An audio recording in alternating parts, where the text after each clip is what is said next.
Hello, this is our second talk show. This is Miss Worley, Miss Lambda, Mr. Longfellow, and I'm Mr. Gway. But without further ado, Mr. Longfellow will get us started. So my OQ is Orestes' murder considered justice, or is it revenge in this case?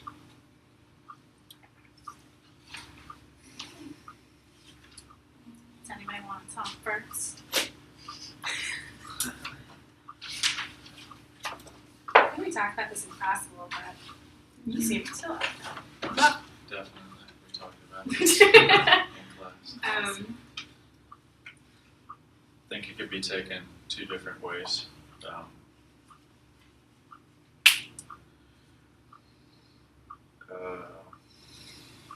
Orestes can be considered justice, knowing that he's killing the person that killed his father,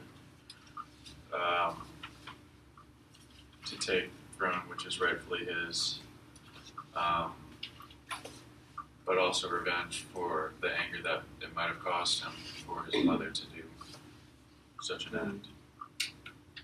It's a very gray area, just because it was the reason why he did it was also that he was very angry, and that anger, that fuel to kill her is kind of the source of where revenge would come from.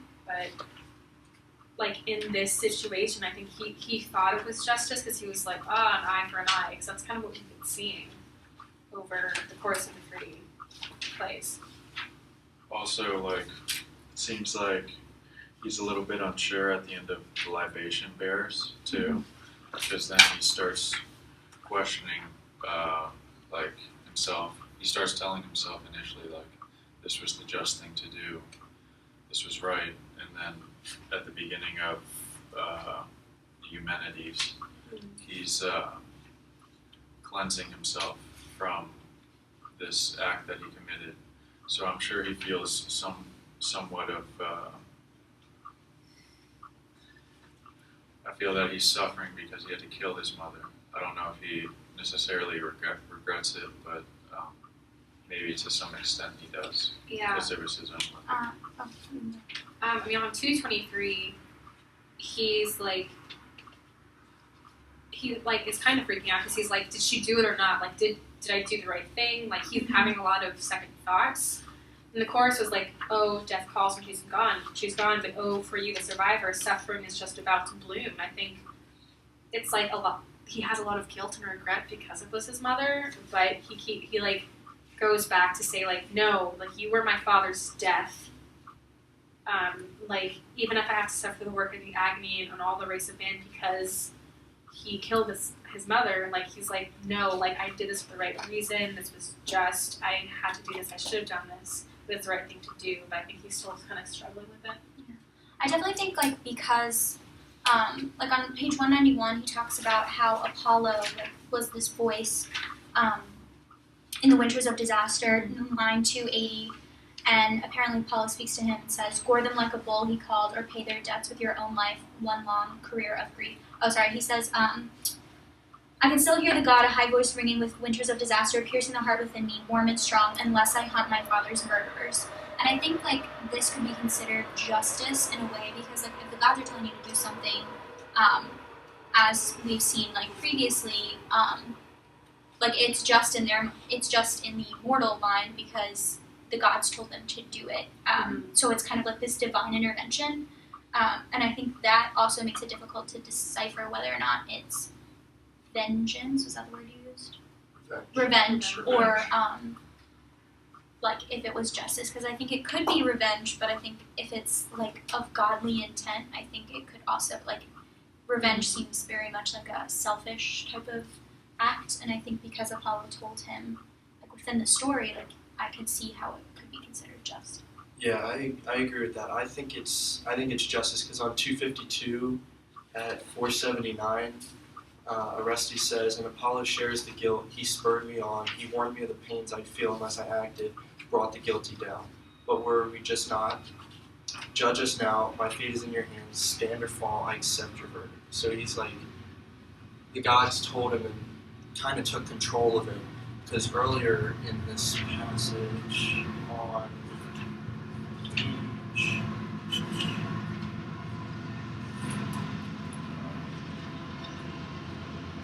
on one of the pages in the beginning, Apollo sends another god down or a spirit with him and says, protect him, lead him, and protect him and lead him, and make sure he's all right. You're gonna feel pain once you're done, but this is the right thing to do. Trust me. Yeah, totally. I think he's also confused too because he comes home and he feels revenge, I'm sure, when he learns of his mother doing this. And Apollo is telling him that he has to do this or he's going to suffer from sicknesses or whatever. And then he's talking about it with his sister about how much he wants to do this. And then the chorus is just egging him on, like, go do this already. And then at the end of the play, like you said, then they just say, oh, you're going to suffer. And now he's just like, probably in his mind, like, well, what I did was that actually justice? And I think he just wants him to feel like justice at this point. I think he feels that guilt because, like, in his mind, I'm sure, like, killing someone is, like, inherently wrong. You know, it's inherently wrong to kill. But I feel like his reasoning for it made it something different to him. I think. Wow, it's a segue! Oh. Right, so my OQ is about concerning the Furies. So the Furies sought justice for those who were killed by their own bloodline. There's a little backstory. It was their job only, and the Furies didn't care what the reason was for the crime. They were just there to enforce the justice regardless. So this type of justice seems effective and fair, knowing that the one who is guilty will pay for their crime. So my question is, was the Furies' justice flawed, knowing that they had to, knowing that there was this dramatic shift of power just at this certain time? Athena wanted this to happen. So was their justice flawed? I think we can start there. Yeah. I mean, it seems a little harsh to me, personally, because it was like there's so much like nuance with certain things. And like, granted, like this, it's still killing, but if it was like, if it was done in self-defense, like if like your brother came at you and with an intention to kill you and you killed them instead, like if it was self-defense and like you didn't want to do it, the Furies would probably still come to kill you because you killed your blood. And like, granted, that's not true with every crime, but I think that it's too black and white to just say anyone who ever kills anyone of your bloodline, you are going to be killed by these Furies. I don't think that it's fair or appropriate. So do you think there should be no leeway at all, or do you think there should be leeway? I think there should be leeway because, I mean, in any situation, there's a whole host of reasonings or like other things that are going on that would warrant maybe something not necessarily good to happen. Like over the years, like how like there are so many different possibilities of like events, happenings that, you know, that person would be killed for retribution for killing this person, but like was it really warranted? Like did they have a good reason to do it? Not that it's good to kill someone, but like there could be a reason for it that the Furies would overlook and not care about because they did the physical act of killing someone of the bloodline. Well, probably since the Furies are so old and Athena and Apollo are so new, in the Furies' time, if people were murdering, then if they just showed it and just killed them in front of everybody and just said, you kill somebody, you're dead, that's probably how they kept everything in line. Because, like, the same thing with thieves in old times, they would get hung in the middle of the town or whatever. Every time you walk past them, you'd be like, oh, I'm not going to steal because that's going to be me. Yeah. So it's like, you do this, you die. It's setting laws that, when broken, will be punished with the same crime. So it's an eye for an eye.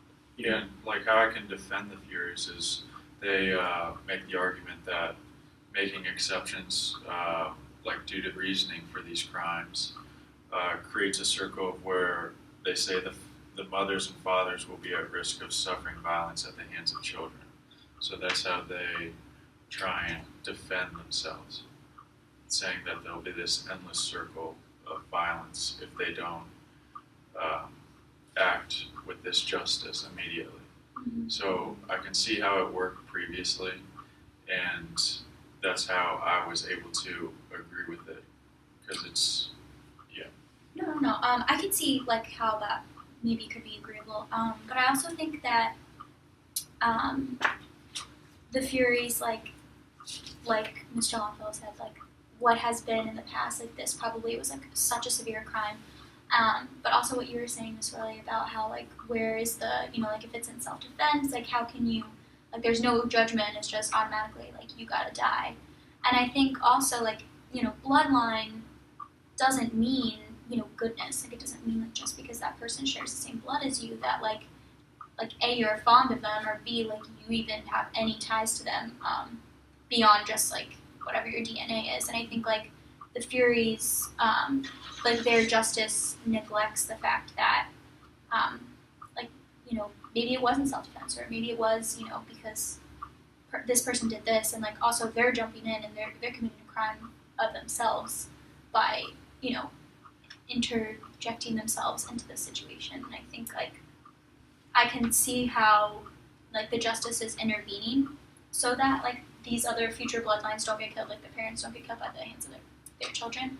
But at the same time, I think it's flawed because bloodline doesn't necessarily mean anything and doesn't necessarily mean you have a tie to a person. It's true. It seems like their justice is lacking in that sense, knowing that you might despise somebody due to the way that they're treating someone like Electra. I'm sure wants to kill her mother or like get rid of her because she's basically a slave right in their own house. So the Furies definitely don't take into account everything, and that could be very well why this shift of power of justice is taking place, and the whole reasoning for it. That's a good segue into Miss Lamlin's question, which was, I feel like I'm being the host now. You're fine.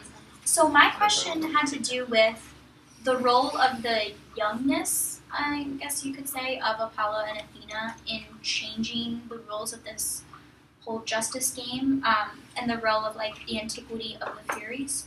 The Furies have been around since like the beginning of time.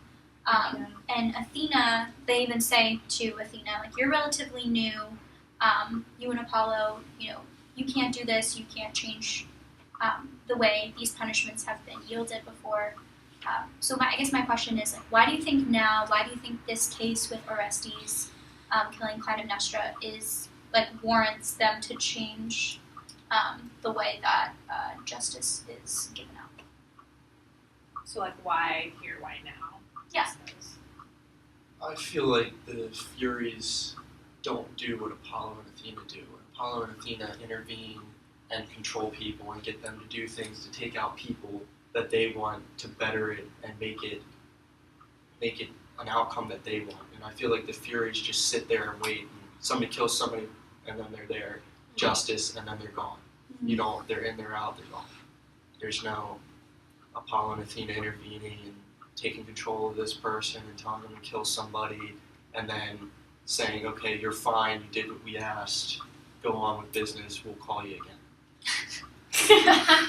I do think that, like, this isn't the first time that the gods have, like, intervened in, like, some situation.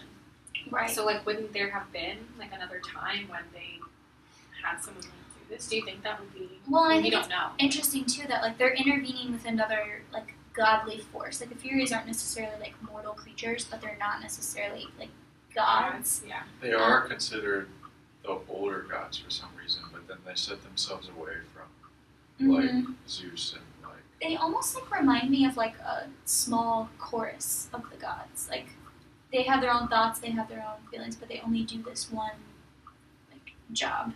Yeah. Mm-hmm. I think why it might have been right now is because there was just such a mess. It was very confusing. Agamemnon coming up to all this, and then it was just a whirlwind of stuff that happened that we read about.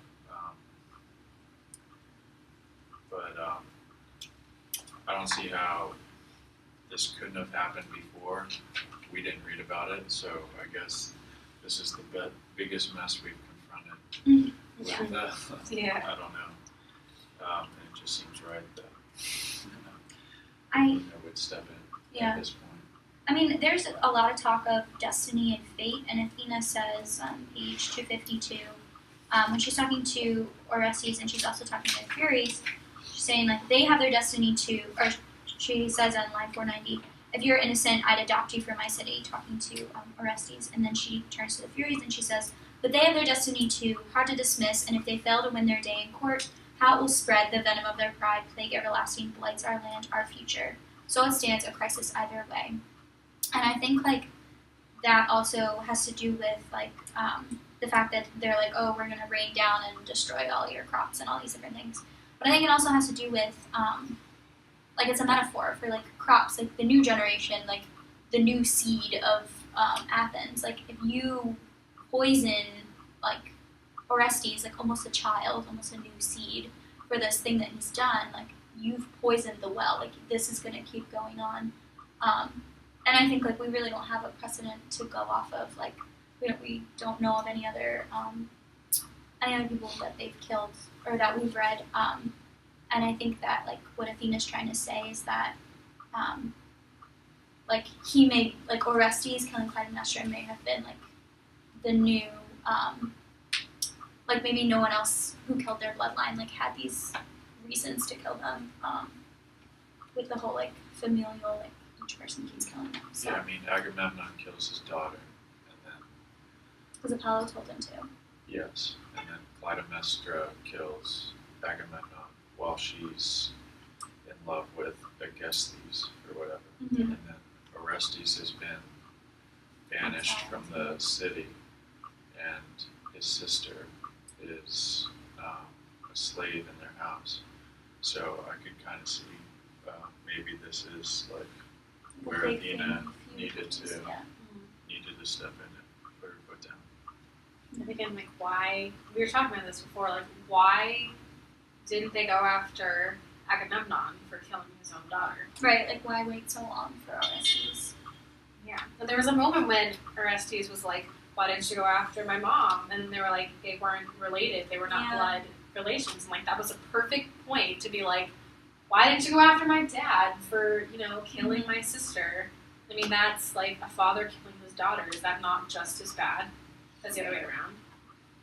Yeah, the Furies weren't like Persistent. Yeah, they weren't pursuing Agamemnon when he was on his way to Troy for that whole time. I mean, they had 10 years to go after him. It just doesn't seem like consistent with what they were saying. It almost seems like they were being a little like hypocritical almost. Mm-hmm. Would you like to state your IQ or OQ? My Your IQ, IQ. my IQ is what is my IQ? Like 100 something? 132. It's high. Okay, so at the end of this whole trial, after the verdict is given and the Furies like freak out, Athena's like, whoa, whoa, whoa, whoa, I'm gonna give you this land underneath the Acropolis and all of Athens for you to like hang out and live and like rule over. And we were talking about this in class, I think, a couple classes ago. Like, where do the Furies fit into like the new system, and like how, what is their role for the future? Like they can't just forget about them. If they were, just like pretend that they're not there. Like I don't know if that feels like wrong to me, because it's like you're kind of trying to forget the old system. Mm-hmm. And like would they use the Furies for like if someone was guilty?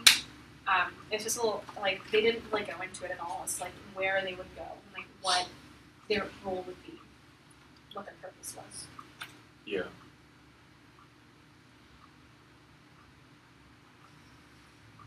Yeah, I don't believe that Athena is trying to forget the Furies, and that's why she places them right below the Acropolis to like make them like serve as a reminder to where they were and where they've and how far they've come. So yeah, I don't think they want to forget about them, but they do want to move forward because they feel that, I guess, the justice that the Furies enforced, I guess, is no longer adequate because of this abrupt change. So, I feel like it's going to be like our court systems today. Like they're technically like the Supreme Court, and Athena and Apollo are like the lower level courts. Like they'll handle everything except when like family kills family or there's something severe, and then they'll call on the Furies to make that decision. So it's not on God's hands; yeah, it's on their hands. that's true. In one passage, 271, Athena says, only peace, line 9:14, only peace blessings rising up from the earth and the heaving sea. She goes down to all these different metaphors of like this imagery of like coming up from the soil, like how the light will shine, and she's talking to the Furies about like why we're going to bind you to the land forever. And I think in a way, she like doesn't want them to leave because they say they're gonna like poison the earth and then they're gonna leave for some other like other city. And I think Athena likes the fact that they create this like a different dynamic. And I think by putting them below the earth, it below the Acropolis, below the earth, like it has some kind of like metaphorical innuendo that like justice will come, but like don't ever forget what the punishments were beforehand. Like not to say like, oh, you're getting off easy, Orestes, but that like the rules of justice have changed, and that like I think also it's a reminder that they could change again, maybe. You know, the fact that they are so close, they are right under the Acropolis, like they could come up at any time if you just like snaps your hands. I think Athena's also like transforming them too, because I don't know how people viewed them. I'm sure they were terrified of these like winged like monsters or whatever they were. Mm-hmm. But now, like you're saying, she's using them to nourish the ground rather than poison the ground. And I think knowing that the Furies have lost this battle, they kind of want to just go out on a high note, I guess, and be remembered that way. And that's why Athena's like, we won't forget you, and we'll bury you here, and the people will know that you are here, and you're going to make things thrive. Right. And she also says, this is a life I offer, it is yours to take. Do great things, feel greatness, greatly honored, share this country, cherish by the gods. And I think also, like, she changed precedents, like, with Orestes' trial, and she's also changing it with the Furies. Like, if she were to just banish them, then it would just kind of be the same thing. Like, no, I'm going to stop you killing another person by banishing you from, like, what you've always done. And I think by saying, come live below the earth, come live with us, like, share in our, like, place, just kind of creating, like, not a utopia, but like a place where like the past killings and things like that can come to like live together and understand this new justice. Yeah. Definitely. Yeah. Anyone have anything to add? I just like reread this passage on 272 of Athena talking to the Furies, where she says, Theirs to rule the lives of men, it is their fated power, but he who has never felt their weight or known the blows of life and how they fall. The crimes of his fathers hail him towards their bar, and therefore all his boasts, destruction, style, and majestic and anger, buttons in the dust. So I feel like that's kind of like rereading it. It seems almost like an innuendo, not an innuendo, but like she's saying that like subtly that the Furies are there to rule the lives of men, as to be like, if you do this, like, and you don't have a good reason, and it's really you're guilty, like this is what happens, like eye for an eye, blood for blood. That does rule the lives of man. That's like how so many people live their lives. They live their life for like revenge and wanting to get justice. Swift and just. Yeah. Like, they'll still be there. That will Yeah. still be implemented. Yeah, But and so it's like, they'll take into account what they've just done yeah, in this new trial. and it's like, but he who has never felt their weight, the weight of the Furies, who's never known their fury, will be like, well, I still know that this is still here, and it's still a grave offense, and like this possibility is still real and being given over to the Furies, but it's kind of like incentive to not do that, as you were saying with the thieves, just in a different way, in a more modern way. Yeah. Where it's like more of a threat than the actual like this will happen to you. Instead of having the Furies flying around, like scaring. Yeah. Yeah. Seems like a more modern, like just, fair take on it. Basically, yeah. Yeah. Less intense for modern market.